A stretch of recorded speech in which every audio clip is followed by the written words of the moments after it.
Cool. So, like I said before, what I've said in the past is, and I know I repeat myself a lot, I have to because I always have new people in and out. But the point is that it doesn't matter whether you can see the skis or not because the body's going to tell you what the skis are doing. As a matter of fact, Donnie, some of you guys know Donnie Nieters, Hmm. right? One time in this very thing, when he and Kate used to run this, he brought up a skier one time and he had him just showing the boots and the skis, right? And it was going over jumps, and we're trying to describe what the body's doing. And you go, okay, are you guys ready? And he pulls it up, and the guy is on doing a handstand in his boots, right? Upside down, skiing. Oh my God. So, so you could be fooled by watching just the skis. Huh. So be Billy, we focus a lot on the skis almost to a fault. I think a lot of times we need to be focusing on the body more than the skis because the skis are what's like I said, the skis are only doing what the body's giving it to do. Okay? Does that Yeah, make sense? the primary skill, the MA form that you gave us, the way the order it comes in is they want you to talk about the ski performance, then the body performance. Yeah. But you know what happens in reality? You look at the body first. The reality is that it doesn't matter. Even in level three, it does not matter. They're going to coach you to look at the skis. And as you reach higher levels, like Mike and I are in that RMT process, right? And we have to be very, very diligent about how we discuss the skis. And we're going to be looking at the skis first. But my internal process is I look at the body. I'm watching Richie Berger here, right? And I'm noticing that the skis are tipping very early in the turns so he can engage them. And he's doing it with a lot of lower body tipping, right? That happens in the ankles, knees, and hips. And I know that the skis are going to be tipping early because I'm watching it happen with the ankles, knees, and hips.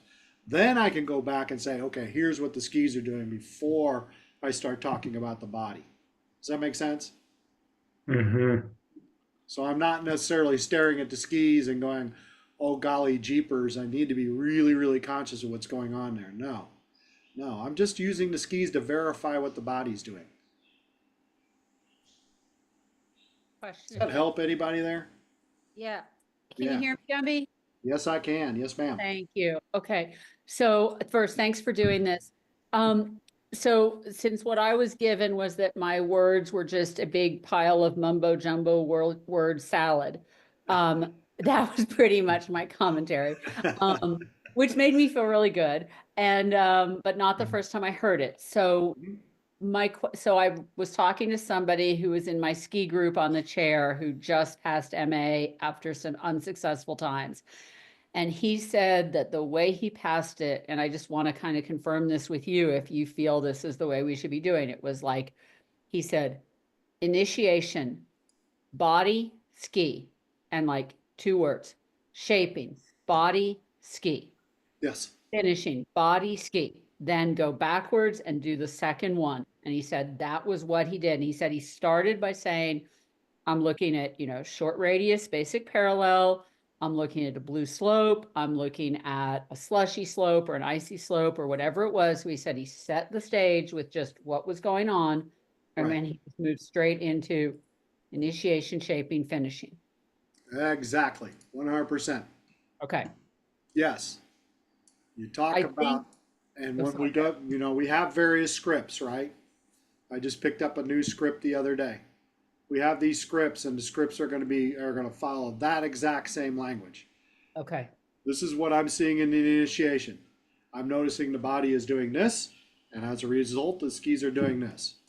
And I'm noticing that the body is doing this in the shaping phase, and the skis are doing this. And in the finish, I'm noticing the skis, the body is doing this, and the skis are doing this. Whether you talk about the skis or the body first is is irrelevant.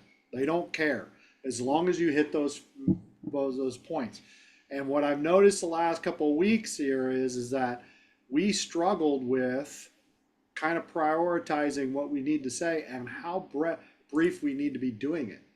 So that's why I brought in and why can't I find it? This thing, okay? The matrix. The matrix. And And this matrix is ripped straight off of, I mean, this is not new, right? This matrix is ripped straight from Central. Now, what I put in here is just almost all ski related things. But you notice they're all between 4 and 6 words. wait, I can't see your matrix right yet. You need to scroll up a little. There we go. There, let me do it a different way. Thank you. Maybe I can actually get it to come up this time. There we go. Share. There we go. Does this help? Yes, and I'm gonna take a picture of that right now. I could send this to you. It's not a big deal, right? Well, Well, you can send send it to me Yeah. too, but I'm still gonna take a picture. That's fine. So you're gonna send that to us and the both of those sheets? Yeah. I can hold on. Let me just put them in the chat real quick. All right. This is not new. These are all things that I freely will share with anybody who has the willingness to look at it, right?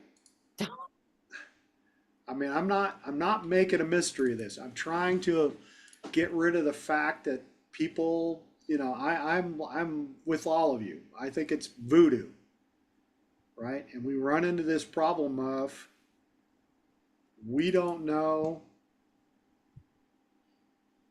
Oh, it's gonna make me close it. Are you kidding me? Just do it anyway. All right, here are the questions and guidance. And of course it's up and now it doesn't want to give any. All right, fine. Gotta do it the old fashioned way. Hold on. Let me throw them into the chat. They won't let me do it unless I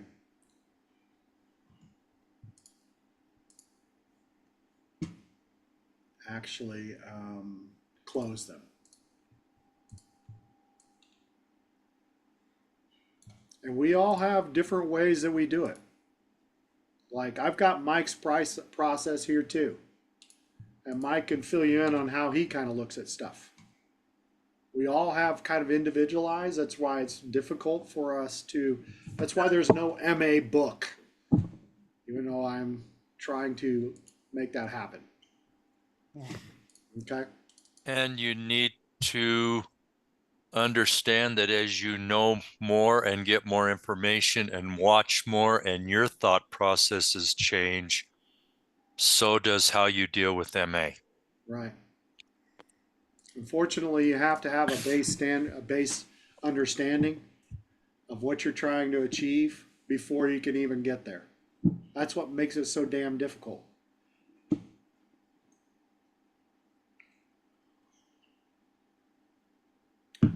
All right. Chuck? Yeah. Oh, hey, Gay, how you doing? I got your email. Sorry, it went straight to what do they call that? Junk mail. Rocky Mountain. I found it yesterday. Oh, Sorry, we missed but each other one, last week. yeah, I'm sorry.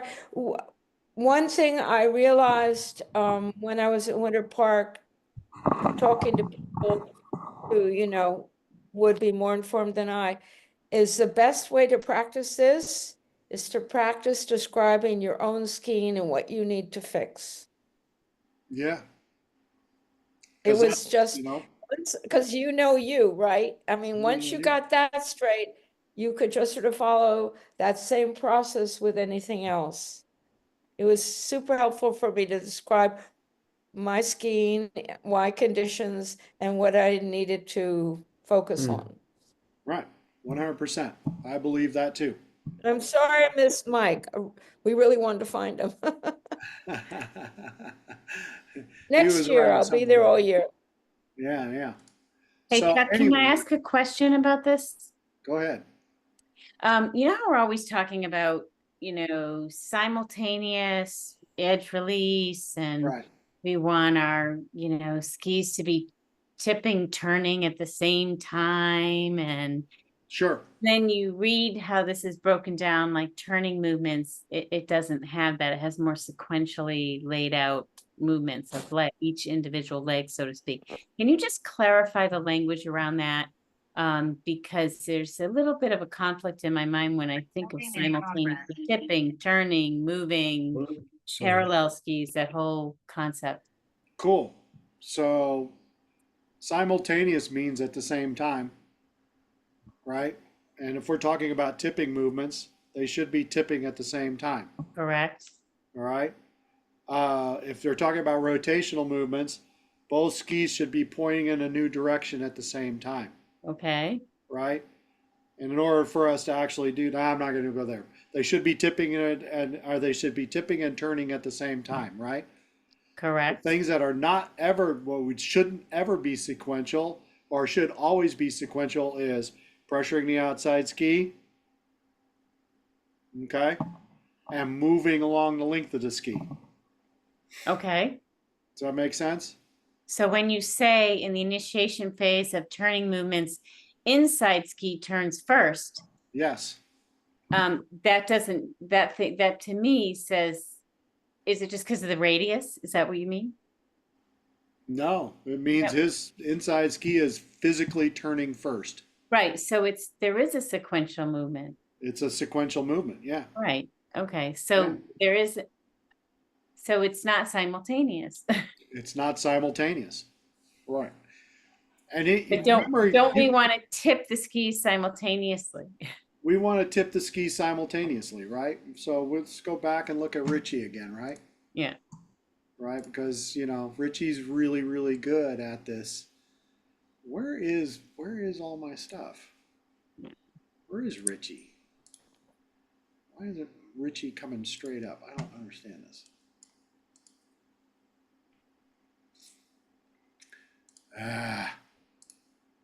Computer is being childish today. All right, so here's Richie, right? Yep. We can look at this part of it here and we can say, you know what? Those leg shafts are pretty parallel, I didn't get that. Kinda. right? I'm going to guess he's probably tipping both skis at the same amount. And it's pretty much throughout the turn, Okay. right? Even in the finish. There's no real stepping motion. There's no real separation between the skis. We could argue all day long whether his legs are too close together or not. He's getting the performance he wants out of those skis, so I'm going to argue that we're going to let that part go, right? But the point is that here is his initiation. Yeah. Those skis are flat. Yep. If they were in 6 inches of snow, I'd know they're flat because both shin bones are flat or perpendicular Even to or each other, parallel right? or whatever. They're parallel, right? Right? He gets to this point here, both skid shafts are still parallel, which probably means both skis are going to be pretty much tipping at the same time. However, it says inside ski turns first, pivoting at the top. Well, So I'm not, this is not for this guy. Okay. I'm looking at I took a picture too, Laura. Yeah. I'm just, No, but you see where I'm going with this language? no, I 100%. This is Oh. our perfect example, right? Yes. This guy is not our perfect example, and this is who the notes that I took on. Right? Okay. Yeah. And you'll notice that Yeah. The pressure and yeah. I was looking for those key pieces when I watch him. The first thing I noticed right off the bat is how the legs separate Correct. when he's especially at the end of the turns, right? And then the next thing I noticed right off the bat was Right there. In there. how much Thanks. he has tip lead. How much he has tip lead? He has tip lead, yeah. How this lead happens. There's a switch that happens Yeah. in his tip lead. I see what you're saying. Yeah, one ski kind of gets pushed actually.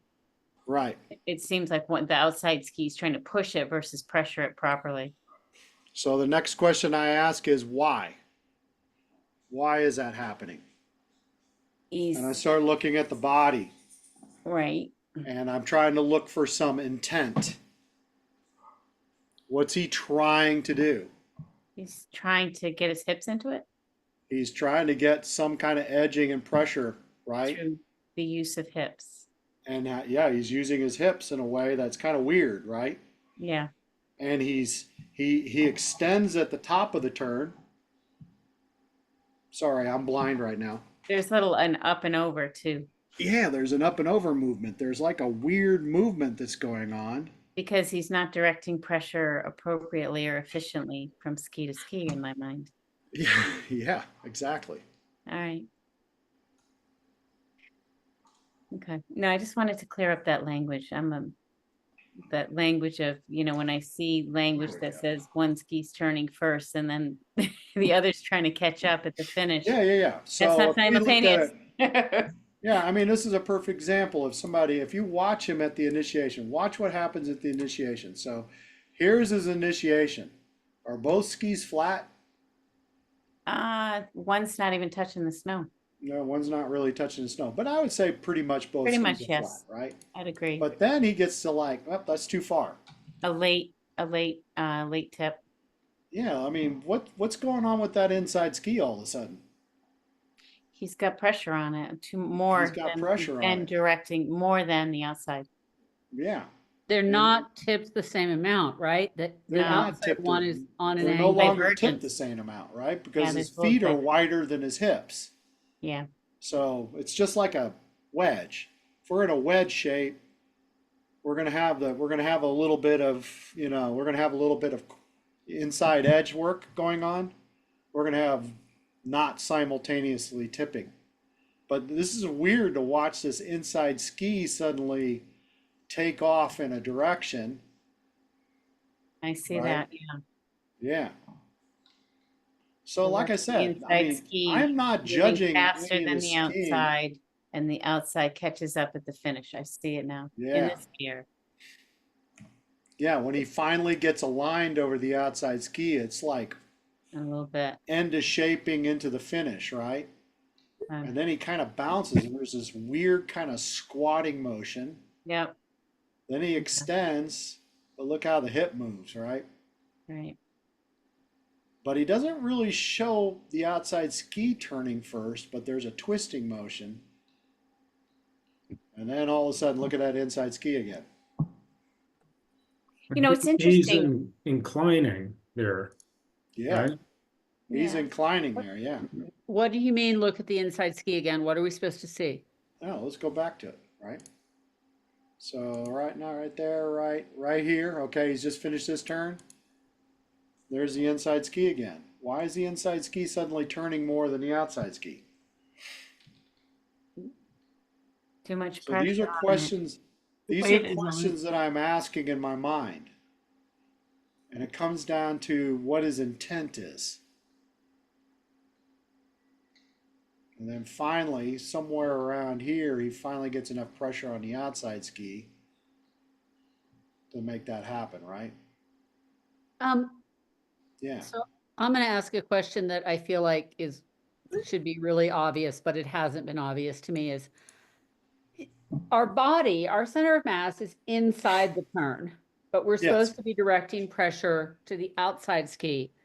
Yes. When I'm looking at that, how do I know, since the whole center of mass, like in this picture, there he is, how would I know that he's doing that he is directing pressure to the outside ski? Like if we go back to the really good guy, how will I know that since his center of mass is still inside the turn? Well, Richie does it differently, right? He does it right. Well, there's no right or wrong. Okay. There's crappy and uncrappy. Let's put it that way, right? Okay. There's efficient and not so efficient. Okay, but we're always looking at turn in ways. How do I phrase this in a way that people understand? We're always looking at various grades of crappy. How about Okay. that? Okay. I'm pretty sure that if Richie's watching this video, he's probably going, I need to be doing this a little bit better. Okay.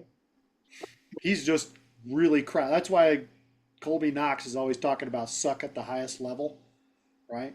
We're all sucking. We're just, some people suck more than others. And some people suck less. Richie just sucks less. But watch how his center of mass moves to the inside. Is the skis moving his center of mass, or is he moving his center of mass? This is pretty high level stuff, by the way. Now you're venturing into level 3 RMT level stuff. His I skis feel like are, I right? feel like I see the skis crossing under him, moving laterally from, left to Yeah. right as he pressures the outside ski. And there's a momentum, the whole dirt Yeah. with this rhythm, this pace, this momentum that he's building that is it goes both ways to me. It's a little bit of the body, but it's also the legs that are driving that consistent turn to turn shape. Cool. But I think it has to be the body because we essentially drive the ski. We like to think we do, right? It's Chuck? this becomes very, very nuanced, right? And this Body's is why I'm like relatively saying, hey, this is stable. some your guys are bringing up some high level stuff, right? I mean, this to me is the skis capturing the center of mass. yeah. I mean, This he's is the skis generating moving the center of mass. He's not physically Over trying the to, outside ski. he's not trying to tip in. He's letting the skis move him. He's building a lot of energy and anticipation within those skis with this centripetal and centrifugal force, and it's allowing that rebound, that energy release, to move his feet, his lower body underneath him. Yeah.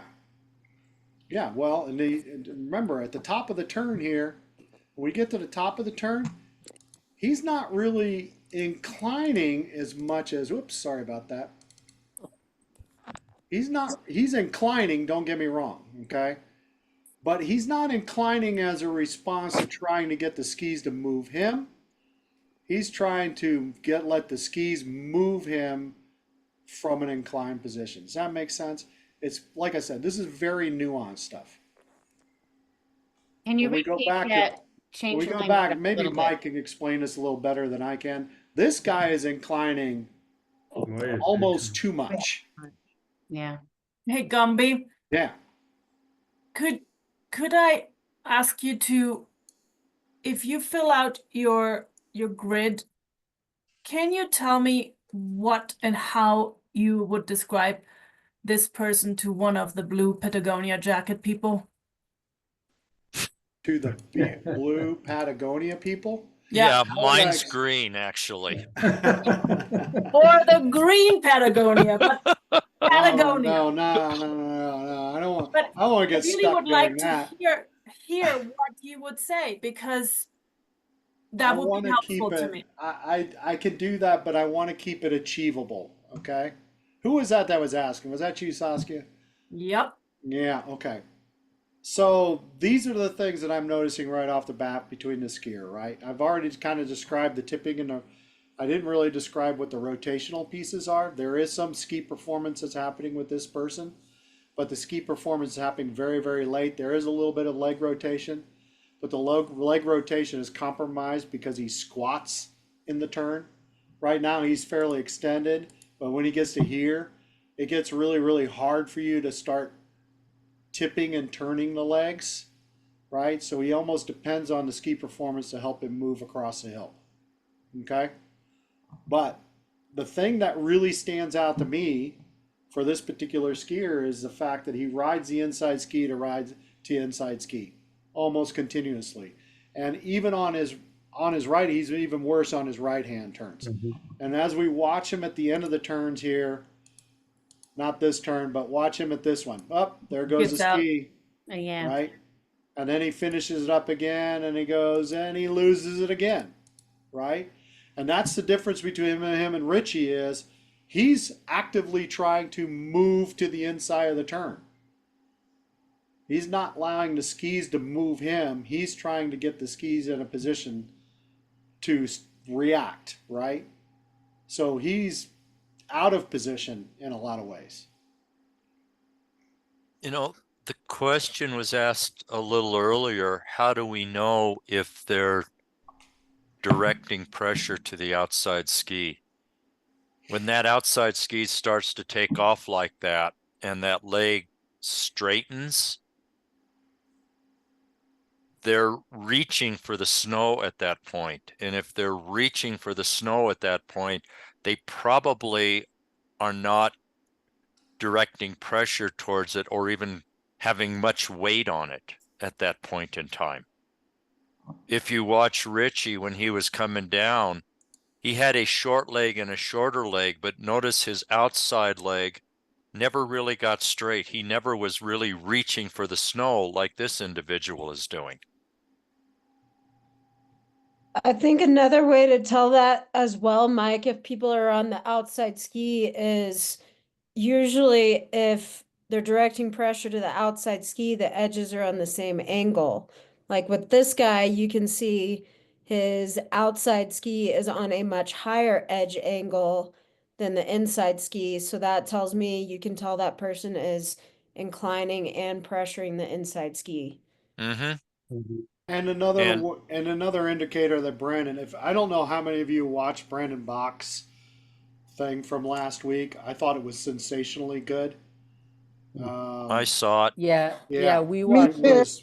We it watched was it really, multiple really times. not the what was it the one he just did, which was like visual clues Yes. of. Yeah. Yeah, that was a couple of weeks ago. The It one was a last couple week weeks. had I Absolutely, forget the lady that was there. Krista Ross. Yeah. absolutely, everybody should be watching it Right. because it's fantastically good. And like I said, it's something I was kind of hoping to do this year, but teaching got in the way. But he one of the things he talks about is where's the snow coming from? Is it coming from the inside ski, the outside ski, about the same? Outside ski more, inside ski more, blah blah blah. I'm seeing snow spraying from the inside ski here, but I'm also seeing bending from the outside ski. So he's getting a little performance on the outside ski, but the inside ski is showing a lot more spray. Hey, when you say he's getting performance on the outside ski, Yeah. do you mean he's getting the outside ski to carve and bend? Is that what you mean? Because you said that a few That's minutes ago too. exactly. That's Okay, so exactly what I'm talking so about. when we say ski performance and we mean bend and Yeah, bend and carve. Yeah, let me clarify that. There's two different kinds of ski performances. There's a ski Okay. performance that we cause to happen, right? Through our body positions and blah blah blah, and we describe that ski performance. And then there's ski performance where the ski is actually giving you a performance. Got it. Through the bending and you know what I mean? Through the Yes. bending and the carving motion. Thank you. And he's kind of does it on both sides. And that's where I like, even though there's some leg twisting that's happening, what are you doing? I think it may be more of a result of the leg turning or the skis turning him than it is him turning the skis.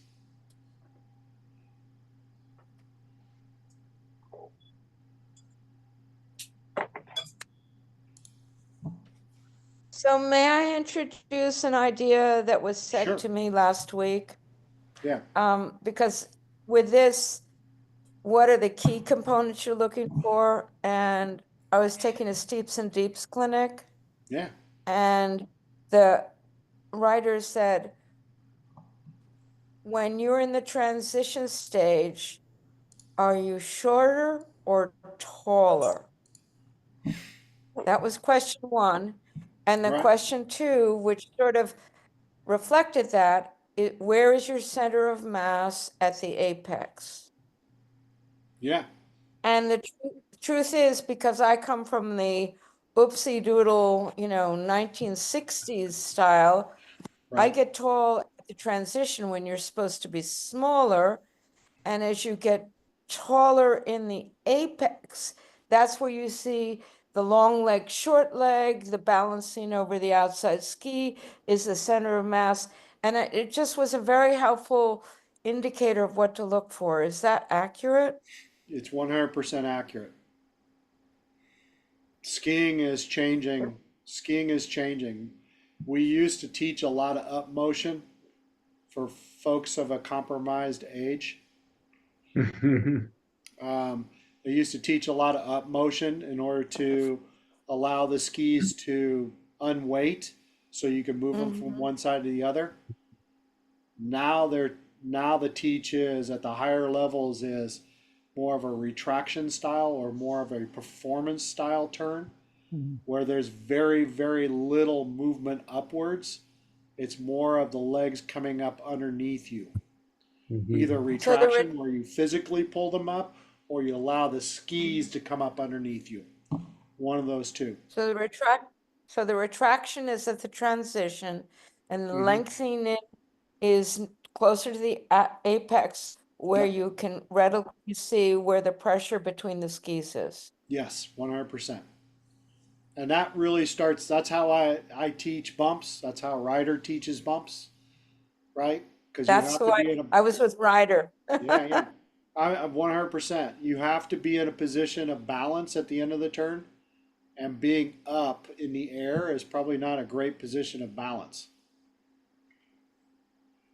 I want to be lower and more compact at the apex so that I can have both skis on the ground, turn them simultaneously, steering them into the turn, blah, blah, blah. You know, all those things that we talk about in the common threads. Nowhere in the common threads does it say we extend rapidly and then go airborne for, half the turn. I mean, you definitely wouldn't want to do that in the moguls either. No, well, you know how many people I have taught moguls this year that do that all the time? They stand up and they can They just all stand. stand up at the top of the turn.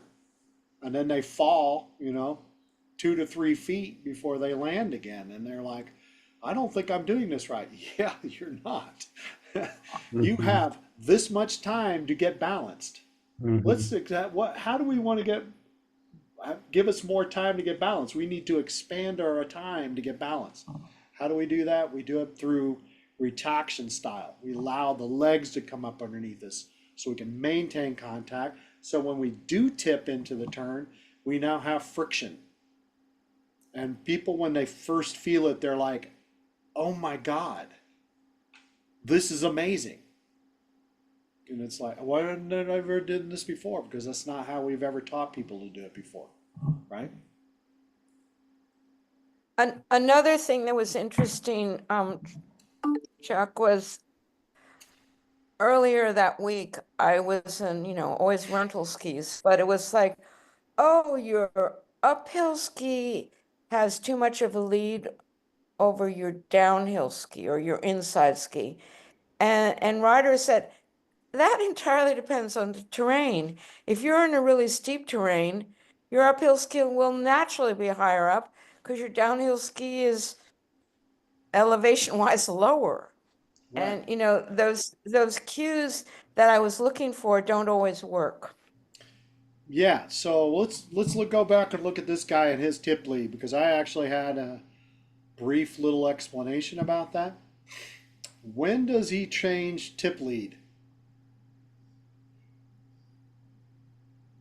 In the shaping phase? That's when it becomes Just apparent. below the shaping, right? Just right at the initiation. Initiation. Really, Oh, really really? really early, like right here, right? Yep, that's what he uses to start his turn. And to get pressure Because to the he's outside going ski. up? Oh, Is I that see. part of it? So what little pressure he gets to the outside ski depends on this tip lead. Because typically we would not have tips the same distance or the same until the apex. And then as we turn, we go this way, right? Because remember, our feet, this is tip lead, this is the apex, this is tip lead, this is the apex, this is tip lead, right? What he's doing is he's actively shifting his feet this way. I think it's, in his case, it's a response to trying to get pressure to the outside ski. I'm reading into his intent, but that tip's already ahead. One tip's already ahead of the other at the apex. And then they're really far apart here. So Mike, you said that's how he's trying to initiate his turn by moving the inside ski into the lead. Yeah, he's moving it and starting to diverge it. You can actually watch, if you look at a lot of race videos, that's a technique that they'll use to get a turn start, which is one of these. And it makes for an active inside half, but it can also be easily overdone. And it's easily overdone because they rotate their pelvis so much that you'll notice he's maintaining pressure on the front of the inside boot as he's waiting over it, but the outside ski starts to come back so far, it overpressures the tip of the ski. You can see the outside ski, you can really see that boot bending more as the ski drops behind him. Mm-hmm. It's a good thing he doesn't have a lot of weight on that ski, or that would be very entertaining for us to watch. Well, and the other problem is when you do this little tip lead thing, and trust me, I suffer from this too. Okay, old school stuff. It causes an up and over movement. Mm-hmm. It's because now you got the leg in the way. Again, this is very nuanced stuff. The leg goes in the way, which causes him to have to go up and now over the old ski. Because he's still, look at this old ski on the outside. Does it ever shorten? Well, the ski doesn't, but what about his leg? I'm looking at his leg. Does his leg Yeah, ever but you shorten? said, does the ski ever shorten? Oh, I'm sorry. Does those outside legs shorten through the transition?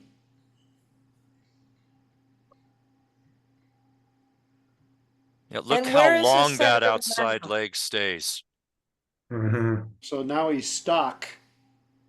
So that tip lead to me is not necessarily always a pressure thing, but also an alignment issue. Mm-hmm. Could it also be his body and how he squats down? Like he's Yeah. kind of forcing the whole rotation of his lower body through through that energy of his body sinking down. So it's really that's where the hips kind of get wonky. But at that point, he's way not balanced over his center Mhm. mass is way inside. Yeah, It's in he back, tries to isn't make it? adjustments. Isn't his center of mass when you Oh showed- yeah, he's back at the end. He's He's way back back in and- most of the turns. So his fore-aft stance isn't correct to begin with. He doesn't have his ankles closed. No. And this is leading his outside leg is not aligned. It lengthens, and he's trying to compensate through the latter part of that shaping phase to the finish. Okay. Or like Mike said, he's going to spill. He's going to fall. Right. And then when we watch Richie, Yeah, never an issue. Yeah, see how his outside knee and ankle stay flexed and bent? Mhm. Watch his knees. You can watch the knees doing this with each turn, how his legs work independently. They're not working like this as a monopod, yeah, and but you can watch the knees doing this. What? now granted, Yeah, he's mm. Austrian too, so and in the Arlberg method, sorry, Which the is why he's Arlberg- he trained for years with a Band-Aid, with a rubber band around his feet to keep that close stance, which is very Austrian. It's very Austrian, and so is the Arlberg method, which is, there is going to be an extension at the top of the turn for the unweighting piece, but his is still intentional, is still moving forward. It's Not up and it's a back. forward movement versus a vertical.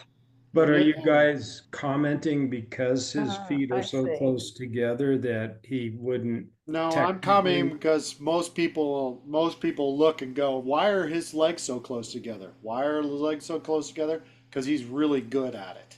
Hmm. And He and can you know, get the there are performance. technical reasons as well. If your feet are closer together, it's easier to go foot to foot.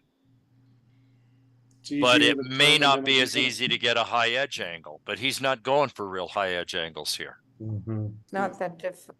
Which is why we ski Okay. with our feet closer together in the moguls. Yes. Well, because you got to get your feet in those little teeny areas, Mhm. and you don't want a high edge angle. You want to be more skiddy. Right, right.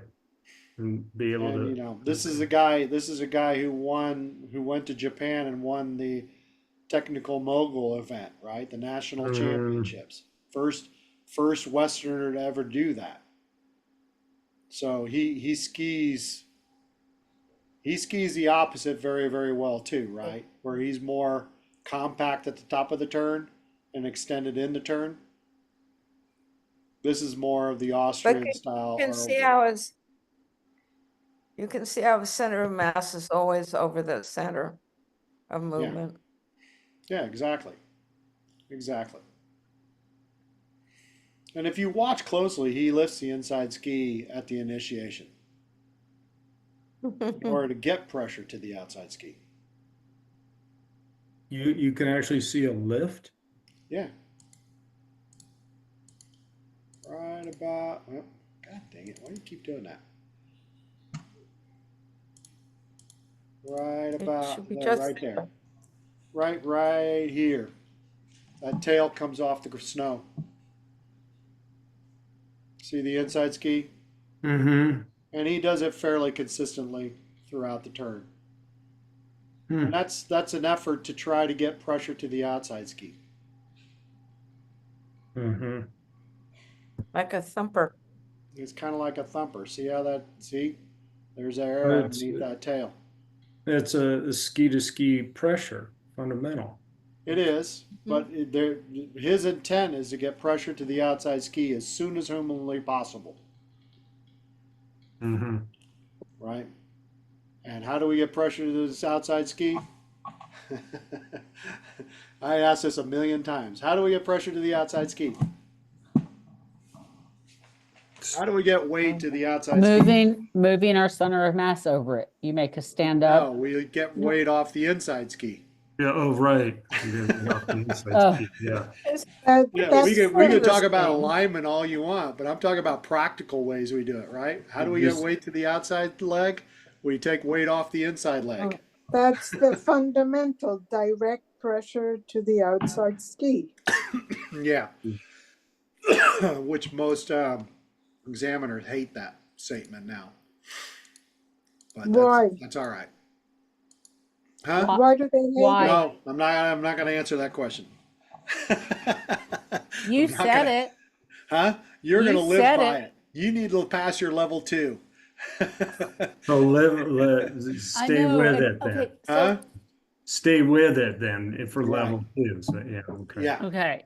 And it comes down to that same idea of how do we move our center of mass? Are we moving the center of mass, or are we allowing the skis to move our center of mass? Okay. So And the this. definition of extension is both? not much different than if we're extending pressure to the outside ski, how is that different than pushing against the outside ski?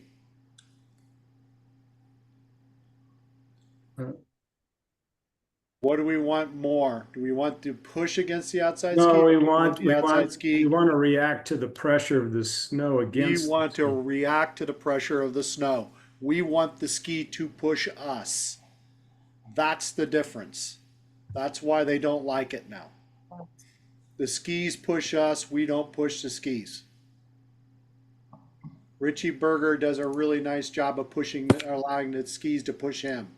This guy is pushing the whole way. Mm-hmm. I mean, this is not much different than sliding into third base. So there you go. There's your nuance. I'm not going to talk about it anymore.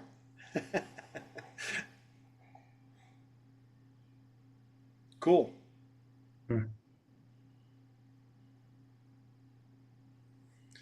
So Saskia, you got some feedback. Are you still with us? You got some feedback from your level 2 MA. Tell me what that was.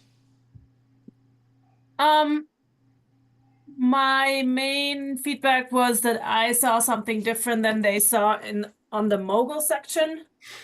And they're having level 2s doing moguls? Yep. Wow. Where? where, God, what was that run called now? Was that the Oh no, kangaroo? that was on top of that was that short one. It was It really was- short. But wasn't it the kangaroo cornice that was really short? No, that one is a long one. Regardless, it was a short one. It's a little hard to see. I have to be honest. Okay. But yeah, so I don't remember anymore what I said, but It's all right. I thought he was too far aft. I believe that his angle. I don't remember, but that was the main thing. They saw something different than I saw on the mogul section. You told me that you thought his ankles were open and they said that his ankles weren't open. So because And he this, was, again, yeah. is the reason why Laura is with me, because her memory is way better than mine. Oh, no, because when I speak, it is a word salad where I confuse not only the examiner, but myself. Thank you very much. So- Yeah, you're the Sorry, female forgot about version that. You're the female version of Scott Sonnendecker. No, I am not. Don't say that. That's not nice to either me or him. Clear and concise. That's why I'm gonna really push the matrix a little bit, right? Yeah. Really, just 2 to 3 words. That's all you should talk about. You Okay. know, 3 to 3. What was it? 4 to 6 words. Yeah. Skis are doing this. Skis are doing that. Right. But Body's I doing this, can tell body's you doing that they were not impressed with looking at turn shape and turn what do we usually look, I mean, right. Turn shape or anything like that. yeah, the turn shape and speed threads. and ski snow interaction and stuff like that. Yes. They did not, yeah, they weren't impressed. So they don't want you to set the stage. Who was your examiners? So I don't think it's that they don't want us to set the stage necessarily with like what they're doing, although Right. we were already told what they were doing. But yeah, when we kind of went through the, hey, this is a C-shaped turn that is, carved at the apex, but then there's skidding at the end, that wasn't getting us anywhere. Right. Yeah. Well, that's supposed to be speaking to the outcome anyway, right? Who was the examiners for this? I'm still confused because all 3 of my level 2s set the stage that way and they did well. It could have been how it was set up though. So I had Swaz and Boomer. And Boomer. Mm. Yeah, I had Swaz and Boomer, and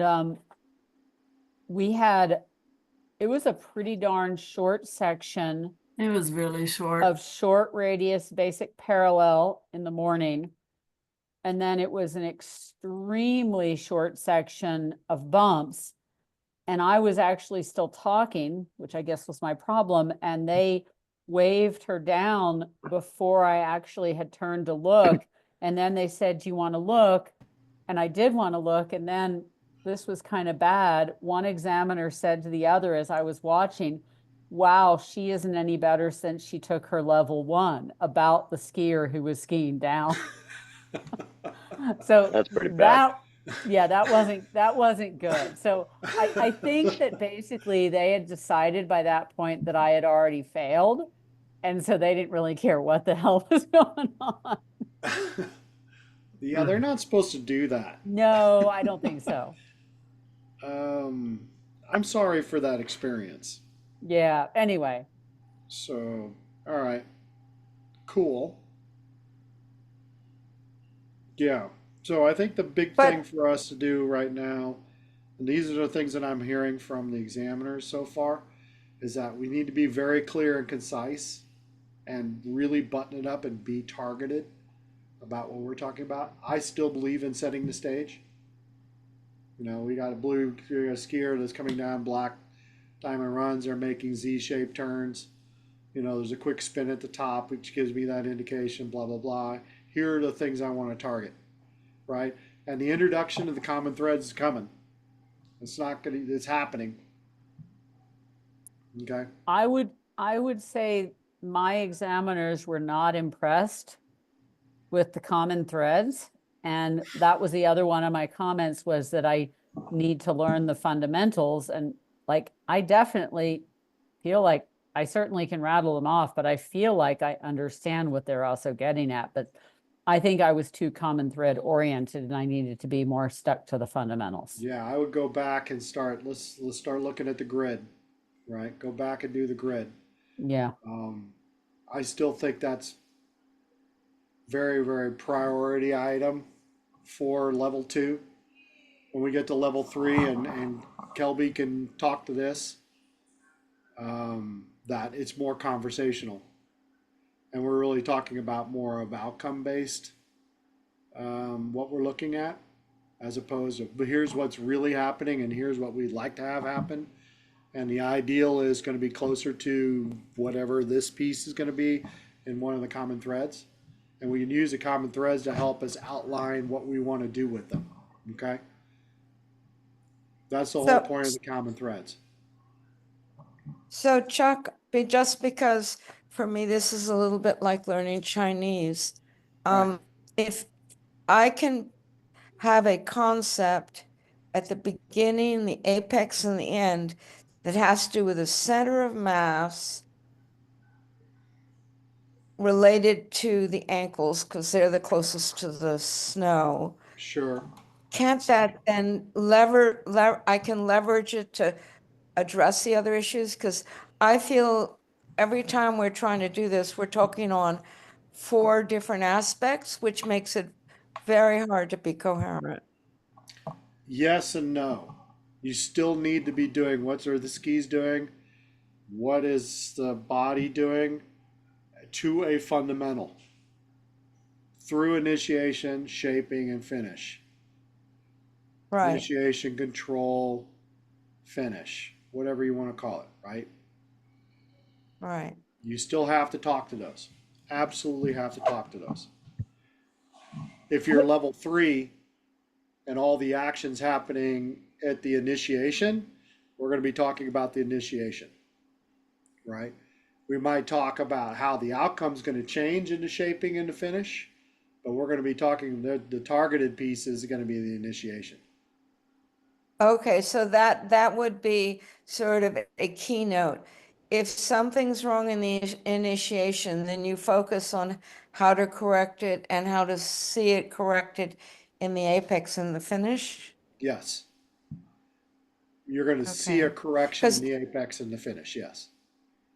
Right, because I mean that last day I skied with the Richter or whatever on the steeps and bumps.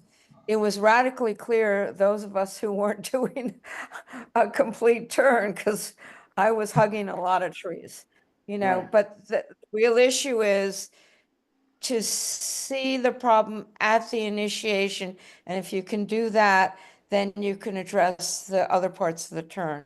Well, And if it's not, then noticing where it goes wrong. yes. So in level 3, you really should be looking at the transition, the whole transition. And the transition That's exactly what starts, I'm talking about. yeah, the transition starts when we're starting to think about the next turn, right? That's when we're relaxing the muscles to move to the next turn. That's when the Very skis start to helpful, because that's untip. exactly what yeah, Yeah.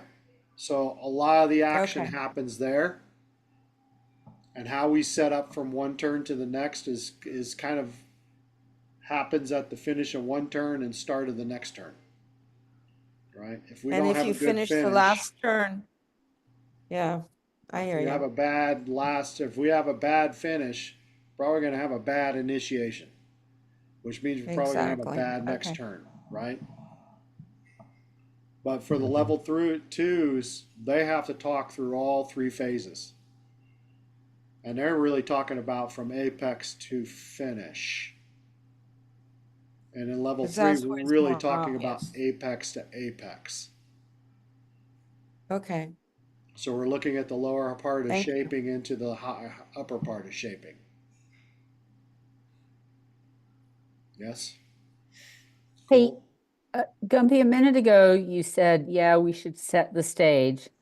And you did a model set the stage. I'd love to hear that again, because I think what I sort of did wrong was I think I took like Kate set the stage and her ski snow interaction, and then I took your look at the body parts, and I think I glommed them I'm together. gonna differ from Kate. Yeah, and I Take made a the big, I ski think I made snow, a big mess over it. So, take the ski interaction out of it. okay, so As tell me, soon as you set the, start talking about ski interaction, they're going to be like, oh, she's going to start talking about pressure management, okay, right?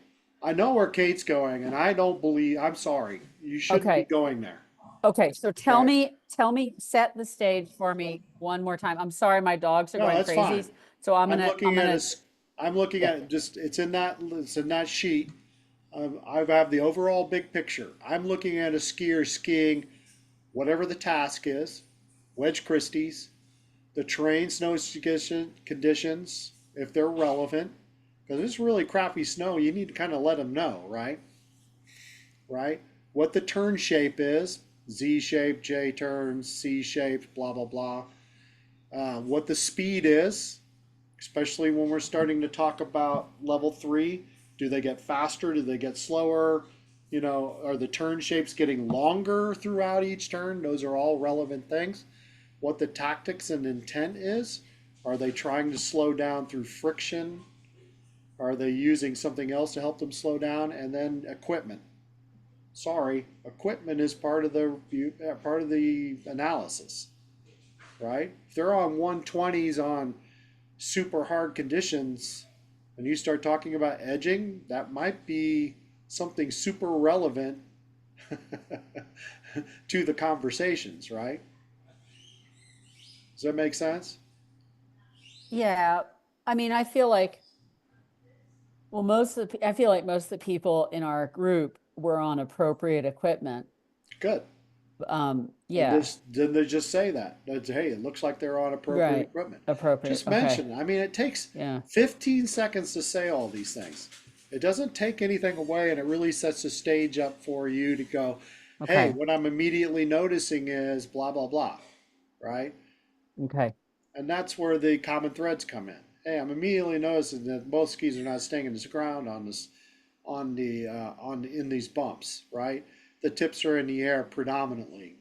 What does that mean? That means if I want to talk about fore aft pressure and I want to talk about rotation, what I'm noticing is that this particular skier is, you know, sitting back at the end of the turn and extends, and by the time they go over the bump, the tips are going down, but the body's not going down with them, which means they kind of slam into the next Oh. bump, and all the things are happening at the end of the bump.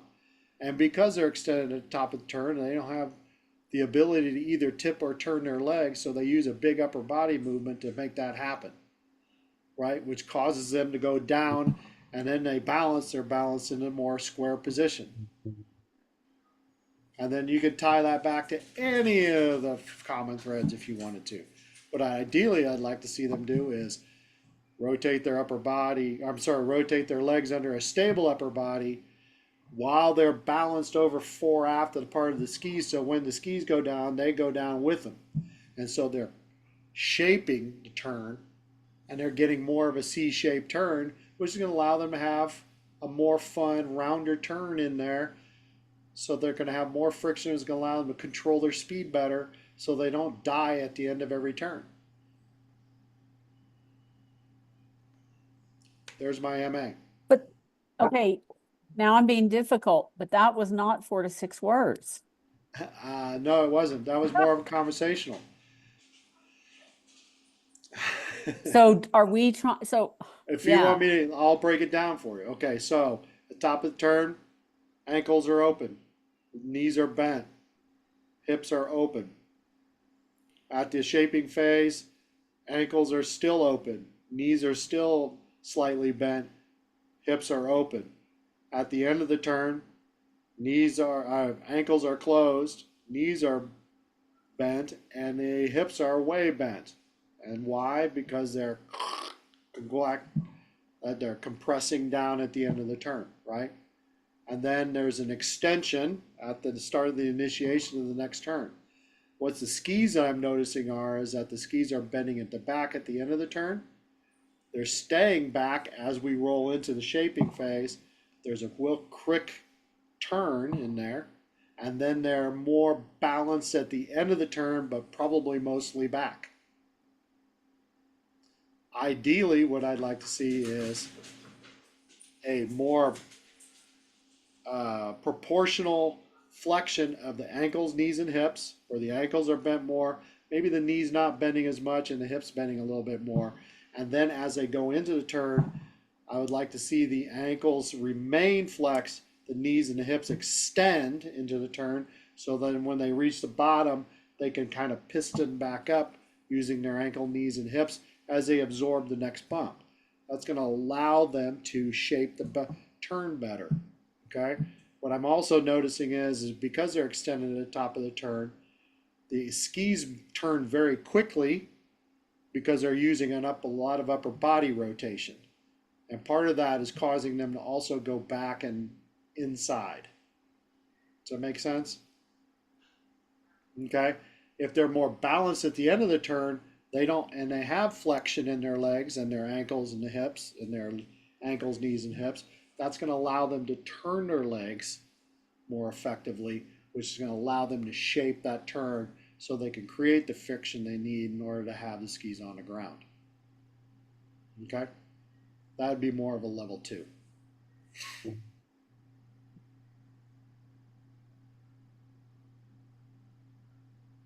And then they'll have what would be with the motivation? The motivation would be, hey, I really want them to pass their level 2 ski neck tomorrow. This is the change that they really need to make that happen.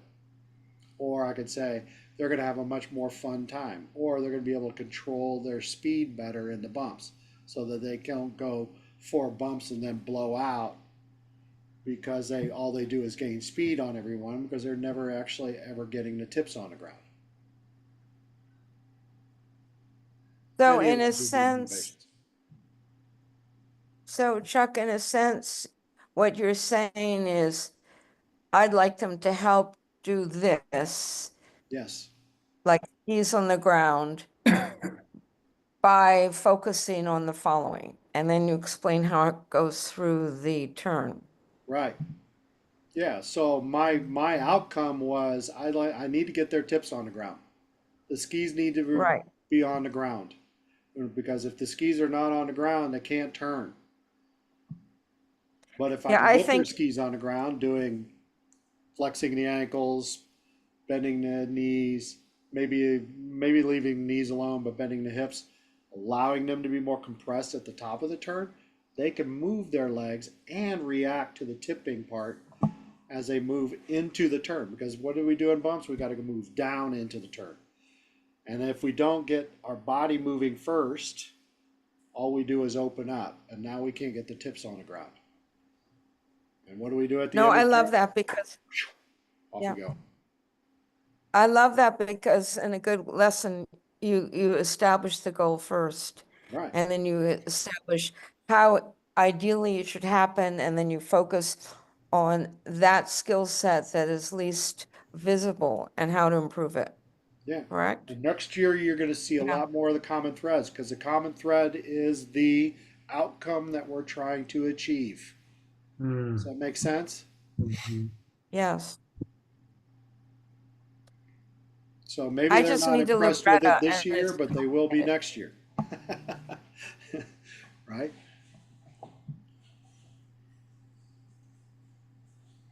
But when you're talking about what we would do if you do any of this in the summer, there was a big hooray for biomechanics Yes. and that's difficult when you're not on skis because you can't feel it, but it's very important in terms of facilitating whatever you're trying to do. Yes. And then I think the other thing that would be very helpful is exactly what we just discussed, identifying the issue, explaining what the perfect dynamic, whatever turn is, and how that issue with X improvement will make this possible. Yes. Is that a sort of a 100%. good, Greta? Yes. Okay. Yes. We have to know what we're trying to do. Right? And this particular candidate is not doing it, and here are the reasons why. But if we can make this change, they'll be closer to it and it'll allow them to achieve this particular outcome again. And I could have picked any of the common threads, right? Any of those are all relevant. There is no magic bullet in the common threads. That's good. All I'm doing is saying, hey, here's the outcome I'm really trying to get to. It allows me to really target what I'm trying to say. And what I loved the way the writer taught us last Saturday was he addressed a common thread and then asked each of us how we would do it and then coached us to do it better. Yeah. Yeah. Ryder's very, very good at that. He's not a sage on the stage, right? He's the guide on the side. He's going to ask questions. I'm really big I on think that. that's very helpful. It's really helpful and also engages your audience, right? You got 8 skiers that Right. are kind of mediocre bump skiers and you're in trees and steeps. You really don't want somebody to run into a tree. you look at those common threads, you go, okay, what is the deficiencies here in this group? And then you ask the question of, hey, how do I do this?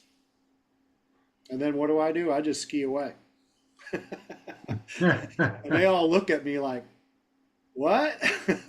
And I'll stop about, 100 yards down and I'll go, okay, what'd you guys figure out? And it makes it a really nice conversation between us and them. And now they're really, So it's guided. it's guided discovery. Or sometimes it's guided discovery. I might tell them what the outcome is, or sometimes it's just plain old, what's the other one? Not guided discovery. Problem solving. Problem solving, yes. How do we do that? Here's what I'm kind of hoping you'll be able to do. Like the one that I did the last time I did a bump clinic, well, it was trees and steeps, and I had Ryder took all the crazy ones who wanted to go do the circ, and I had the ones that were like just below that, like maybe not quite so crazy, but were crazy enough to do some crazy stuff. But what they had problem with trying to figure out how to get forward in the bumps. And so I just asked, Very hard. hey, how do we get forward in the bumps? And they gave me like a series of crazy answers. I said, let's go ski a little bit. And then I went down and they'd come back and they go, okay, well, these are the things we tried. I go, okay, cool. Right? I'm going to give you something a little bit closer to the answer. And I went down, I skied a few, another 100 yards of bumps. And then when they got down there, like, oh yeah, you were kind of like doing this. I go, cool. How do we do that? How would we do that with our bodies in order to achieve what we're trying to do? And all of a sudden they're like bouncing all kinds of crazy ideas. I'm like, let's go try them all. And they love it. Guided discovery. It's Right. guided discovery. You know what? People like problems. They love to try to solve problems. And they get ownership when they figure it out. I'm just the guy who's kind of guiding you down the hill. I'm not special. I just know what I want you to see or try to do, right? And I know it's going to make you a better skier. And they murdered it, right? All of a sudden there was, and you know what the funny thing was? All I did was talk about how do we get forward, and then I just skied away, and all of a sudden, because the juices were turning inside their heads already, their performances are already starting to change, right? Because they were like, well, how do I get forward? How do I get forward? Because that was and all of a sudden I'm watching them like, oh, yeah, all of a sudden things are changing already, and I haven't taught them anything. I haven't told them to do anything. All I've asked them is a question. And I get the same thing with I'm working with kids. Like the last time I worked with kids, I was asking them about how much pressure we put onto the outside. How much pressure do we put on the outside ski in the bumps? And they're like, I don't know. Okay, cool. Let's go ski. And all of a sudden I'm watching them and they're coming down and they're already like, well, how much pressure do I put on the outside ski? And their performance is already changing without me actually doing anything. Just asking the question. I think it's a very, very important thing to use in your teaching. It won't work in a 45-minute lesson. You kind of got to guide them through it, right? But it's still, you still want to ask them those relevant questions at the end, in your exam. Hey, what were the note? What did you notice? What did you change? What was the thing that you noticed that changed in your own skiing when you came down and did that thing? With just this few suggestions. All right. Cool. We're getting a little bit outside of MA. And it's already 8:18. All right. Any last questions? Laura, do you feel more comfortable now with your MA piece? Just need to practice some more? I think my plan is that I'm going to practice a lot more on live people on the slopes. I feel like I had been starting to do that a little bit more a few months ago, Right. but I'm gonna really make it very deliberate. I'm gonna have my son or Saskia video who I'm looking at, and I'm gonna watch them, and then I'm gonna record it, and then I'm gonna listen to my recording and see if it made sense. And then I'll have my video of the person so that I can look at them again and see how, if I actually was saying something. Cool. And I think I need to practice that because I feel like practicing. We got 10 minutes. No, don't make me do it. I'm done now. I don't want to do it right now. What? Okay, I could do it. Oh shit. Here, let me change the playback speed here. Let's go back to normal. All right, cool. What's the low-hanging fruit? Rotation. Her upper body is following her skis entirely. There's no upper lower body separation. Okay. So Is that not the low hanging fruit? I'm So- asking you. I'm not. Okay, so- I'm just the innocent bystander here. I'm the examiner. Right? Ha, now she's gone. No, she's not. Here she is again. There she is again. Right? You know what? I actually don't think I have this in me right at this moment. I'm sorry. I really don't. Too bad. Right? I mean, what's the low-hanging fruit with this person, right? I think you're on the right track. I mean, Right, if you had to teach her, you're one of your $1,000 high-paying guests. Mm-hmm. What would be the first thing you'd want to change with her? Her rotation, because she's a unibody rotator where her upper body just follows the skis, I think.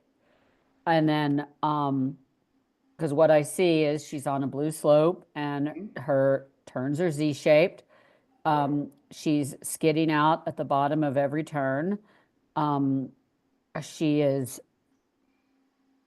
now I've run up things to say. So I would do rotation should go with ski to ski pressure. Okay. And but see, I'm failing. I'm failing right now. No. No, you're doing great. So what's the initiation? Talk about the initiation. What is she doing in rotation at the initiation? There's the initiation. So What'd you just do? at initiation, she is turning her upper body before her lower body. So Okay. yeah, so she's actually turning her upper body rotates first. Okay. What's the skis doing? The skis are Are they let's see. turning sequentially? Are they turning simultaneously? Well, I'm assuming I haven't seen them yet, but I'm assuming they're turning sequentially and that the outside ski, wait, I don't even know now. Yes, you do. The, Just say it. if the upper body turns first, the outside ski turns first. Cool. How quickly does that happen? It happens, No. she's doing it very quickly. It's a Very quick, quickly. It's a very upper body movement is very powerful. Is she Right. rotating with her shoulders, or is she rotating with her hips, or a combination of both? I think she's rotating with her hips and her shoulders, Cool. her Right. pelvis Right. and her shoulders. Yeah. Pelvis and her shoulders, right? Yeah. And it's very, very short, but there is an outside ski moving very quickly more than the outside. What's Okay. happening at the shaping phase? Well, the shaping phase There's the is shaping phase. very short. Yes, it is, isn't it? Yep, it's a Are very the short shaping phase. skis, She is the her skis skis. turning simultaneously in the shaping phase? No. No, I think the outside ski is turning more quickly. That kind of happened in the initiation, didn't it? Okay, so now they're turning at the same, well, they're at the same edge angle, so Yeah, I but think that's that, a different fundamental, so let's not right, introduce that yet. right. No, I was sort of using that like in my head, if they're turning at the same rate in the shaping phase. All right, and then you had kind of indicated that what's happening in the finish.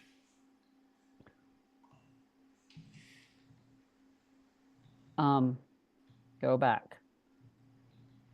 So the finish started In the finish, way, okay, in the finish, way. Hold on, I'm not even there yet. sorry. Way to right about.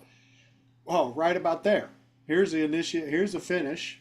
Start of the finish.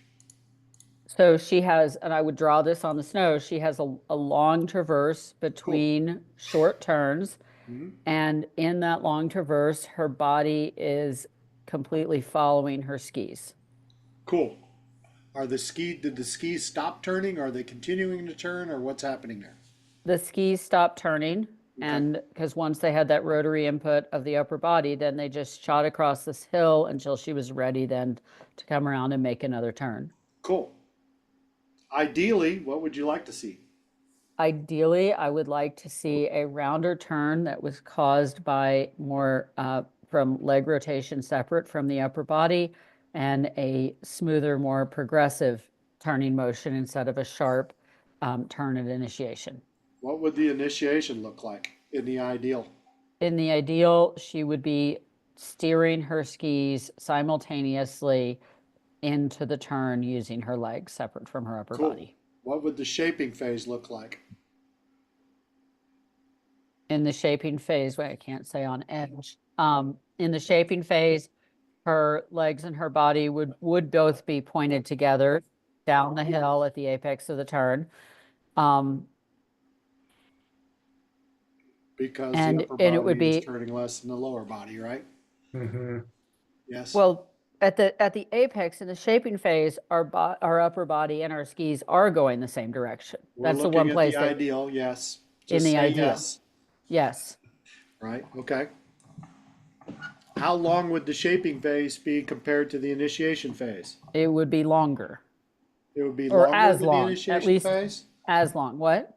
It would be as long as the As long initiation. as the initiation phase, and the finishing would be as long, and her skis would continue to turn until she began the next turn instead of having a long traverse in the middle. And she's going to turn the legs in the finish phase how? I'm sorry, turn the skis in the finish phase how? With her legs. Right, cool.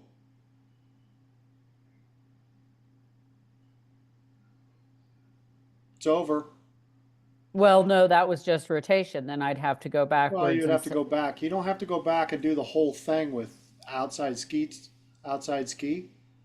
right? yeah, it would be, I would think it would be ski to ski pressure. Yeah. Right. So how would the ski to ski pressure? Oh, you know, the big thing for me is how quick was the initiation that she's doing now? It was very quick, How quick was the shaping phase? extremely quick.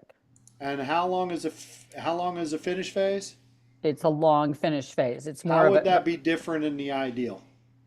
in the ideal, they would No. be equivalent. They They would would all be all be equal. about the same, right? Yes. Yeah.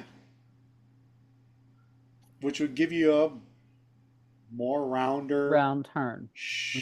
yes, with probably a little bit more speed control, blah, blah, blah, blah, blah. Right. Her speed control comes from having to traverse across the hill. Yeah, because she has a really quick twist at the top, right? Right. Mm. And So then, if but I was to ask you really quickly, and this is outside of it, how does she use speed control? she controls speed by skidding up in the finishing and her transition. Cool. That doesn't sound like much of a word salad there.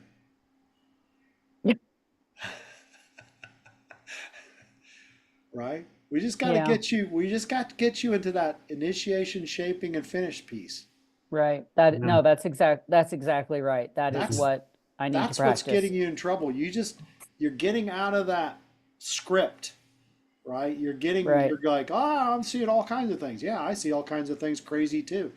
But I really want to focus in on the initiation, the shaping, and the finish. I think that, yeah, that's right. That's Okay. what's going to make you successful. Okay. Cool. And then for going through the ski to ski with her, you're saying that I could just say, because she has such a strong upper body movement in the initiation, she is on her weight is on her inside ski primarily at Yeah. initiation, and it stays there. Well, here, show me through finish, show me through shaping. Then during shaping, wait, hold on. Well, Where is look, she? here's a strong body movement, right? Here she is square. Very Right. square. Very, very square. Very square. And then watch her when she does her twist, right? Well, there's the twist. Yep. See how the Oh, I outside see. ski's Now I turning? can see the outside ski is turning faster and her weight is Almost 99% of the time, it always will. It Right. really comes down to how quickly it does it. She kind Okay. of keeps it in the shaping phase, in initiation, because now the inside ski's quickly turning to match the inside Right. ski or the outside Right. ski, right? But isn't her weight primarily on that inside ski, and the outside ski her outside leg is straight in the shaping and her weight's on the Her inside outside ski. ski. Well, I mean, I'm looking I'm at sorry, both. her outside leg is straight Both her and legs she's are straight, right? But okay. look at how her body position changes when she twists.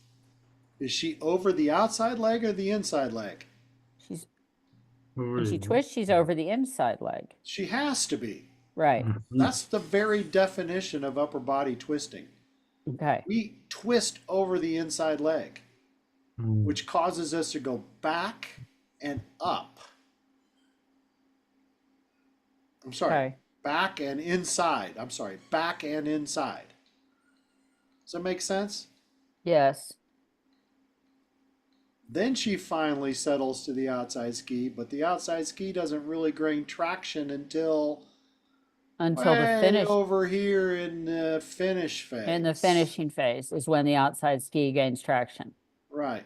And Then she finally, now look, she's finally captured her center of mass and she's moving it across the hill. what do you mean captured her center of mass? Well, that just means it's moving your body to a new direction. Okay. Because when we go here, let's go back up and look at it. Let's watch her again, all right? Because when she's doing this turn, look, she doesn't really start changing direction until like there, right? There, late, late. She doesn't change direction. She doesn't move her center of mass, which is her body, into a new direction until almost at the end of the turn. Mhm. Does that make sense? Center of mass is just a different way of saying upper body. Right. So say that again. She doesn't move her upper body into a new direction till the end of the turn. Yeah, look, watch. Okay, she's got her skis change direction, right? Yeah. So she's still going sideways, sideways, sideways, sideways, sideways. Don't look at the skis. Look at her where her body's going. Sideways, sideways, sideways. In relation to the guy behind her, is she still going sideways? Yes. Now she's stopping the sideways movement. But which way are her skis pointed? Across the hill. Now she starts to move in the new direction. Okay, I see that. Yeah. Let's watch Richie. When does Richie's body start to move in a new direction?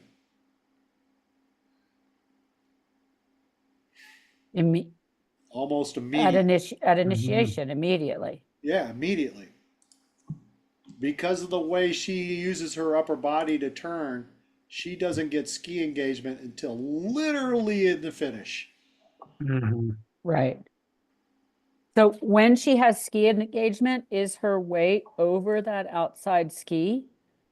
Or is it Some of just it, that not it's all of it. it's so late in the turn that it's just the forces that have built up? Yeah. So let's look at this spot right here, right? Is she over her outside ski? No, I don't think so. No, she's banking, right? Right. Which is why this inside ski is starting to take off in a new direction before the outside ski, Okay. right? Now, when just it only takes a second or two before she finally aligns. Now she's aligned over the outside ski, causing it Okay. to start changing direction, right? But right here, she's banking. I mean, that's banking, banking, Yep. banking, banking, banking, banking, banking. And the banking is a result of that upper body twist. So the upper body twist will always put you into a banked, or usually put you into a banked. It will probably put Position. you in a banked position, yes. Okay. That's why it becomes inefficient. You know, we don't get engagement. I would be scared to take her into bumps. I'm pretty sure that would be very unsuccessful. That and the fact that when she does extend, it's backwards and up. She's extending away from the hill. But that's another fundamental, right?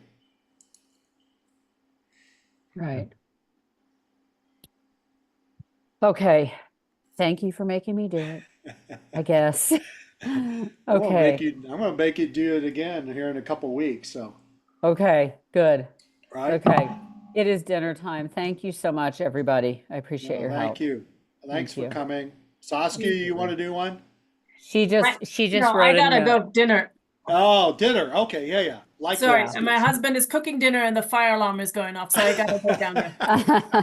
Bye. Thank you. But I Thank want to you. do one next time. Gumby, I want to do we one. will not be doing this next week because obviously it's Easter. Yeah. Okay. Yeah, Easter is out. So, Easter is out. Okay. but I will be happy if I need to host one on a Wednesday before you guys do your thing. That'd be Let good. me know. I will Oh. be happy to do this again. That'd Okay. be great. I just All right. wrote down Wednesday MA. Thank you so much. Yeah, Okay. yeah. Thank you. Well, Bye-bye, send me an everybody. email if you need it to happen. Yes. We will. Okay. Okay. And You know Mike we is email you. Mike is available too. So, Okay. and then for the rest of you, I'm going to start inviting some other folks in. Like I've already reached out to Jen. I've already reached out to Jim Shaw. Okay. Reached out to some other folks. And I'm going to Okay. try to get them to start coming in and do like the guest host thing this summer. We're still going to be focusing on those topics, not necessarily, crappy MA because they already do that for the Veil thing, but just really kind of building understanding, right? Right. I think that's what the summer is about for me is just building understanding, building why things happen. That way, when we get to September, we can start getting right back into MA, and now we have a deeper understanding of all the pieces, and we can start putting them together. All right? Yes? All right. Okay. Cool. And I want Thank you you. guys' help so that I'm not a slave to my gray matter. Mike's very cerebral. What day are you going to be doing this, Gumby, over the summer? It's going to be Sundays. Sunday still? It's going to Okay. remain on Sundays. Have you moved east yet? No, we're gonna probably be doing that this fall.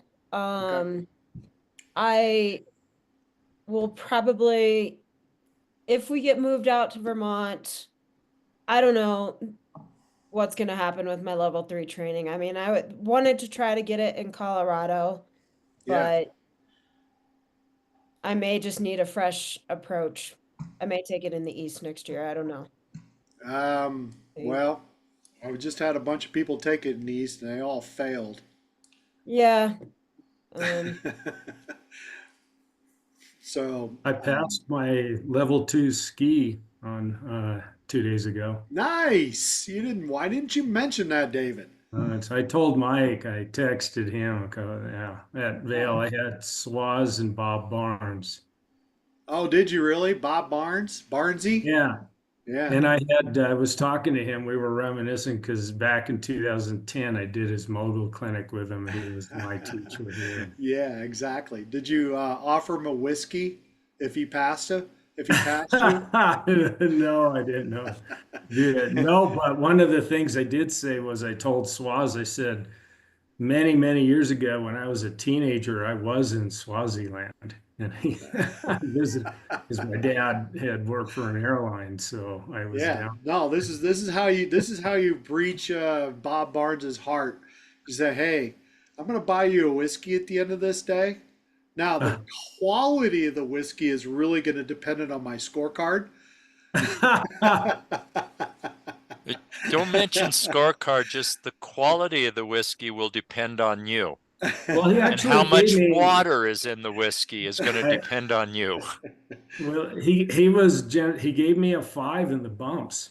So, Nice, Oh. nice. So you must have done well. You're in a land of bumps. yeah. Vale When doesn't I, know what bumps look like. when I did my level 2, I had to do bumps, MA and bumps. I'm really stunned. I mean, That it's was like I 7 years ago, though. yeah, I was really surprised that they actually had to do MA and the bumps. That was crazy to me.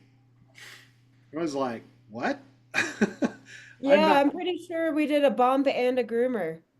You know what I did on? The person I did my MA on was mostly doing wedges down Cramner. Mm. Hmm. Right. It wasn't somebody that was in our group. I'm a little. I understand this idea of they want it to be more professional exam, but I think they're going to start turning people off. Hmm. Oh, they've turned me way off. Oh, I know. I know. But We're going to get you back though. it's slowly coming back. It's just I think that at the level 3, it's I don't know. Well, what I want to emphasize with you is that we're in a period of transition right now. I think there are different ideas of what the level 3 is supposed to look like, and not everybody is in agreement. Well, I think that my issue has been, we want to pass, so we want those black and white answers. And I mean, everyone that I have known that's taken either the 2 or level 3, well, I don't know. I think we want it very black and white, and the examiners want it very gray. And then if the black and white and gray don't click, Right. then you're screwed. Yeah. Oh. And that's kind of why I'm reaching out to examiners, because obviously I'm not one. But I've led this group for 3 years, and I'm a little frustrated because this is the first year that I've had like massive fails, and Mhm. I don't understand what's going on and why this has gone so far and changed so much, right? From a couple of years ago, I'm like, God, did I get lucky? You know? But so are you saying that this is because there's a different? Because the standards changing, but it's the standards changing in the Rockies. It's this constant ratchet, right? We're constantly ratcheting up. Well, it seems like it didn't ratchet just one; it ratcheted about 4 this year, right? It's like why are level 2s expected to do MA on bumps? When did that happen? I'm a little surprised by that. It was supposed to be wedge Christie's, basic parallels, medium radius, performance turns. And all of a sudden they're doing bumps? How did that happen? Because that was not what we were told in the summer. That Or wasn't what was we it? were told in the fall. Yeah, but they also have the ability, or they can tweak things a little bit. I can see them doing basic parallel turns in the bumps and doing an MA on that. I don't have any problem with that. I think that's a good example of versatility and adaptability, right? But Which is important. all they've done is changed the terrain. But if they've changed the terrain, that's no longer a common, you can't use common threads anymore. Totally. Well, and that's the point that I'm making, I'm driving home is what is going on? What is the standard now? Right? And this wasn't just anybody, this was Jen Metz running them through MA on bumps. Yeah, I am getting so lost on it. I know in the tele world we haven't quite made the change that they're projecting yet. I hope not, So are because they I'm hoping to trying? go for my tele exams next year. Well, Biden, I'll make sure we get things changed for next year. So Since I've been the one rewriting a lot of the paperwork, I'll make Oh, sure we get them crap. changed for you, Chuck. So Chuck, are you saying they're trying to make this technically more difficult to pass, period, or what? They're trying to make it uniform across all the regions. Right. And by Until- default, for whatever it means, the I other think- regions have always been higher and better in all of the people skills. But they're Rocky really, Mountain has always been higher and better in the precision and performance realm of the skiing. yes. They've kind of met in the middle, someplace with the MA pieces. Right. But because the performance and skiing and all of that has always been higher in Rocky Mountain, man, they don't want to lower any of the standards that they've got set right now. Yeah. And something is going to have to give. I don't know what it is yet. And that's the reason they come up with the common threads, is that gives a suite of things that will be common in all the regions, and then everything needs to be balanced around them.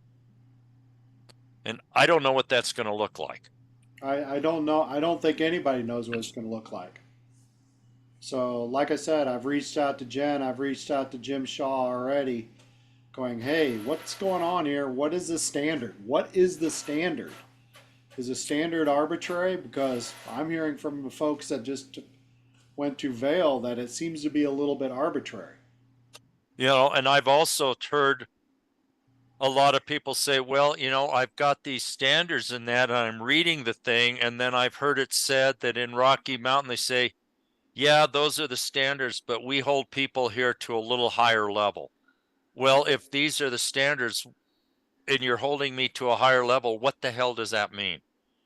And why are you holding you? Why are they holding you to a higher standard than anywhere else? Because that's not a standard anymore. No. That is the same problem that we've had in the past, which is, you know, I took all of my exams in the Rockies for a reason. Because the Rockies are the hardest place in the nation to go do it. I would I second passed that. the MA. I passed the level 3 MA in the Central, in the Rockies, and the Intermountain. All three of those in the first try. Intermountain was the easiest. Central was the first time they'd ever done online MA. And the Rockies was, you know, basically Jim Shaw looking at me, giving me the side eye half the time, going, am I actually going to pass this or not? Right? So, and it was the last one that I did. Yeah, Jim was actually thinking, am I going to pass this idiot or not? Yeah, I know. So I've seen the eye. I know. So- and so- I actually called him out. I go, I know that look, Jim. You're giving me that look. So I mean, in my case, I'm planning to do the MA and the teach next winter. Right. And just do as much practice with you guys as possible. I don't know, you know, and develop that structure of of the presentation so it's correct and orderly. You know, and you're saying though that you're not sure what they're looking for. I am 99% sure I know what L3 is looking like. Yeah, okay. I am not entirely sure that I know what L2 is looking like. I will tell you this just from the conversation with Saskia and Laura, because Yeah. they literally just took it last week at Vail. Yeah. They are indicating they want to hear the same things that we talked about before. What's happening in initiation, what's happening in shaping, what's happening at the finish. What are the skis doing? All three phases. What's the body doing? All three phases. Ideally, what should the skis be doing? All three phases. What should the body be doing? All three phases. How is this going to relate to a better outcome for that person? Okay. Right? And that's the point of introducing the common threads at the beginning, is that gives you a basis for the outcome to help you steer the conversation at the bottom all the way through, but you still got to talk about all three phases. You're gonna And you have still to need clarity of speech. 3 to 5 words. Yep. 3 to 5 And words. whatever you do, don't get religious with them and pontificate. Don't Yeah. keep repeating the Yeah. same thing. You're gonna get yourself in trouble.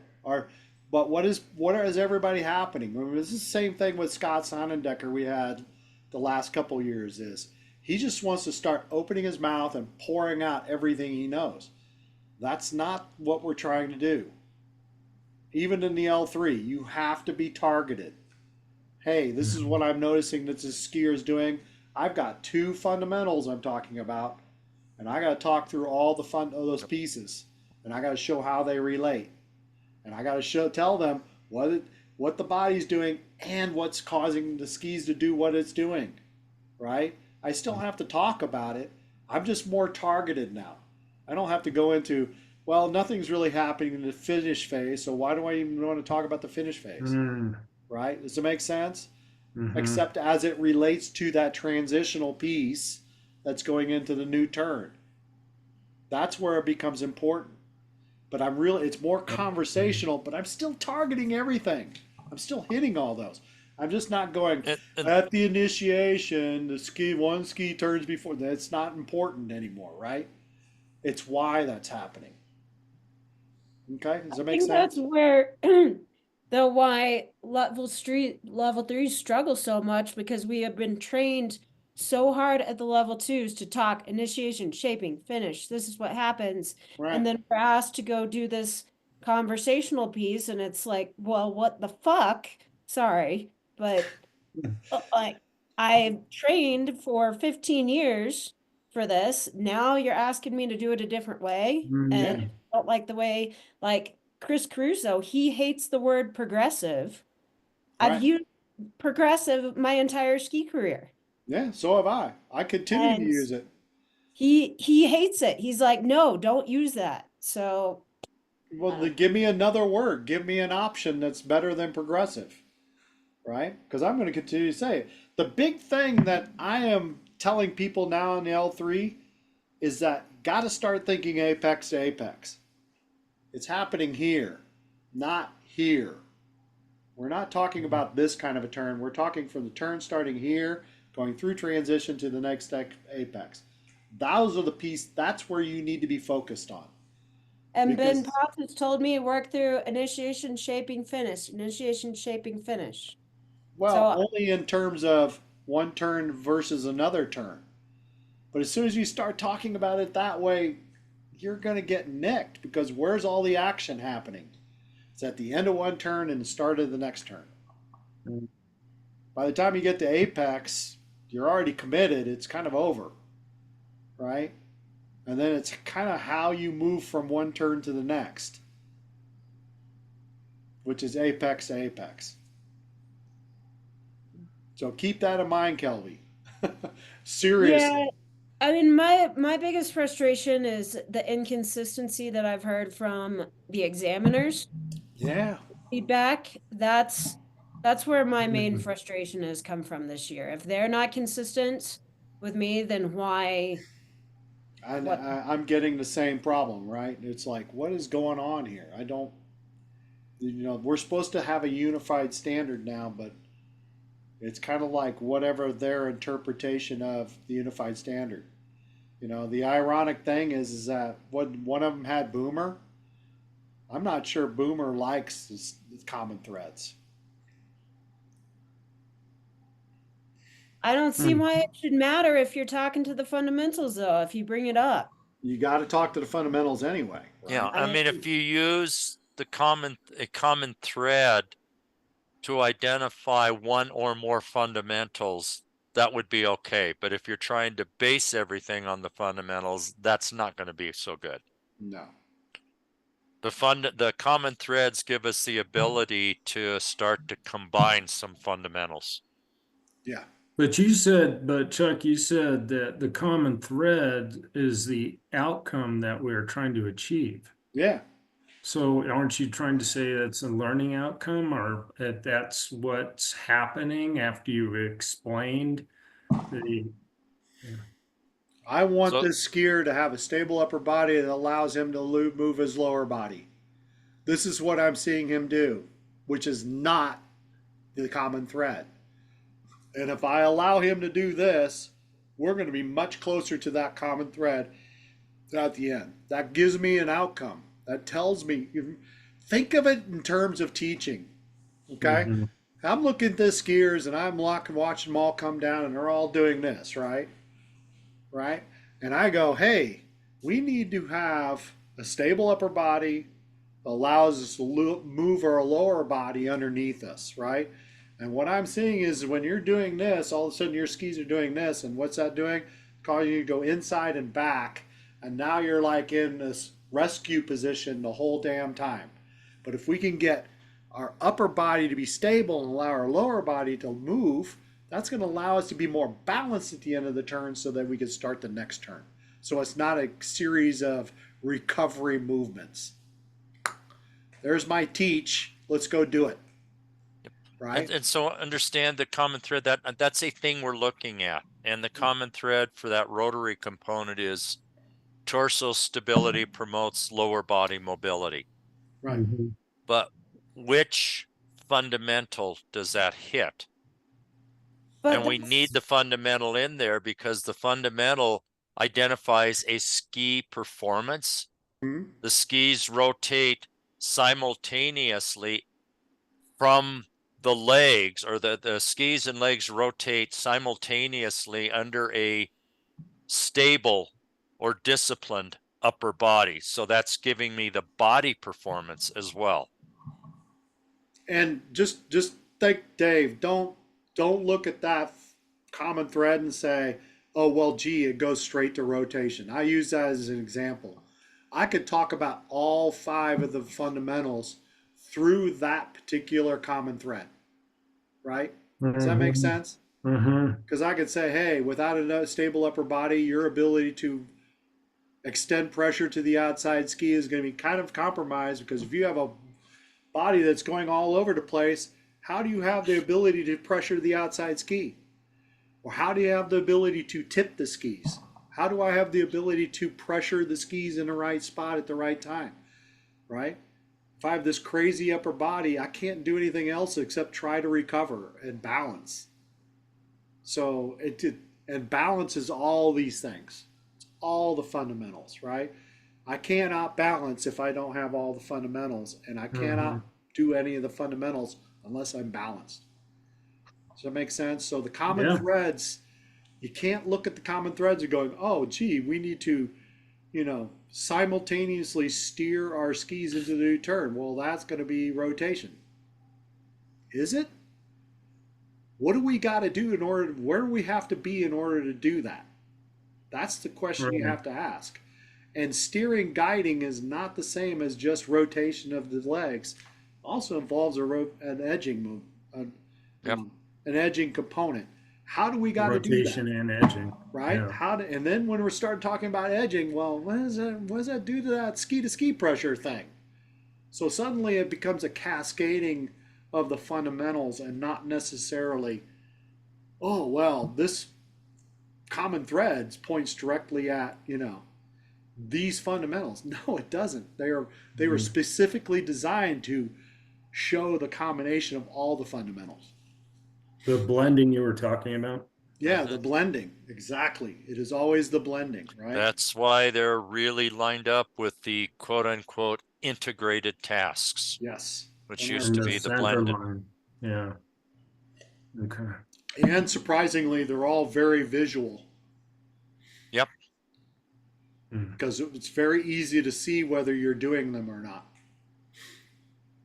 And like the one that I think is probably the hardest for people to really understand is the flexion extension movements promote moving the center of mass laterally through the turn, and that's a hard one for people to understand, right? Because we most talk. people think that the flexion extension, though they recognize it's happening at the same time, they don't understand that one leg can be flexing at the same time the other leg extends. Yeah, and it's That's the really piece they don't understand. They tend to use their bodies in a uniform way, not in an independent way. and you got to think about it as the outcome too, and the outcome is how we move our center of mass. We already talked about that today, right? Yeah. Do we move the center of mass by tipping in, or do we allow the skis to move the center of mass? Yeah. And the difference between one or the other is it seems very nuanced, but it's very, very obvious. Well, it is to me. I don't know whether it's obvious to Mike or not, but Probably not, because my gray matter gets in the way and I'm lost. But those are those little nuances that are popping up now that are very, very interesting conversational pieces. So, and I haven't added it to my list yet, but I'm actually I did add it to the list. I added it today. I want to talk more about the common threads. And those So you're little gonna nuanced pieces. you're gonna ask some of these examiners to come in and I want to get some other people in here, right? I mean, less of me is probably better. I'm just a dumbass from Kansas. What the hell do I know about this? Oh God. Come on. I hardly. Right? Look, But if you're not here, this ain't happening. No, I'm going to keep doing this because it becomes clearer every year that this is actually required. And honestly, a lot of the people that attend this are all small mountain people, right? Really? Well, there is all only, small mountain? I mean, technically, Loveland's a Well, small Vail mountain. has its own, right? I mean, Well, Vail has Loveland its in Colorado is a small mountain. Loveland is a Loveland small back mountain. east is massive. Yeah, But- I mean, we only got a couple of people that are actually from like Rebecca's from Killington, but most of them are from like really smaller mountains in the east. Yep. Well, isn't But that to- because you Breck know- or Vail have their own programs? They do. So They have the their thing own is, silo. the thing is though, with the problem with coming from a big mountain is it's just like sitting in a big university class, which I never went to, but you don't get that individualized feedback that I think you need when you get to a certain point in your career. You have to have a good one-on-one feedback to keep succeeding. And when you come from a big mountain, if you hit all the bullet points, you get the okay good, and the okay good doesn't set you up for success in an exam. Yeah, That's what why is I good come about to it. this group. Right. It's because I can speak a little bit more. Yes, I get a lot from listening to Chris Caruso, but I get my practice in the small groups. Mm-hmm. Cool. So big mountains are overrated. And, I appreciate Chuck taking the lead and other people. And I know what they're going through because I spent a little more than 15 years leading and coordinating these type of groups. Yeah. And we need more of them. I mean, I don't know of very many of them that are like this. That's why I really appreciate Brandon Bach from Okemo, and he's really made a piece out of it. I Do think you he's got some really mostly- cool stuff. So He does a big mostly find him on presentation. YouTube? yeah, he does. Yeah, they're YouTube. You can go to Akimo and find them. Yep. He's got some pretty good stuff out there, but he sets them up as a presentation, but he's usually got, probably 50 plus people attending. And there's very few people from Rocky Mountain that attend those things. Yeah, they're all small mountain people too. And I'm learning a lot about what their mindsets are like and how they perceive things. Because I've been in a couple of the presentations where they've had little breakout groups. And it was very surprising to me how much they don't know in these little breakout groups. Well, and you got to remember that 75% of them are all part timers, just like me. Yep. Don't eat, sleep, pray to the god of skiing. You know, they're doing it because it's fun and they get free ski lesson or free ski tickets every year. And yeah, they want to know more because they want to be able to teach better.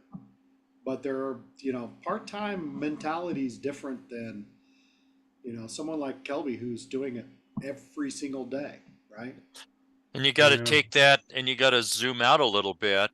And the reason things here are changing so rapidly is we have such a high volume of full-time instructors here compared to so many of the other regions that eat, drink, and sleep this stuff.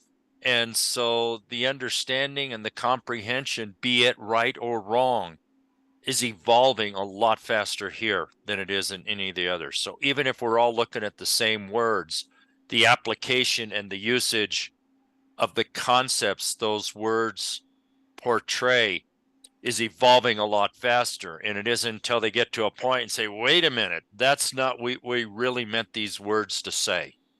Right. Exactly. All right.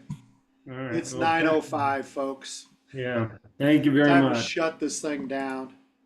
So, thank you, Mike, for coming in. As always, thank you, David. Congratulations, by the way.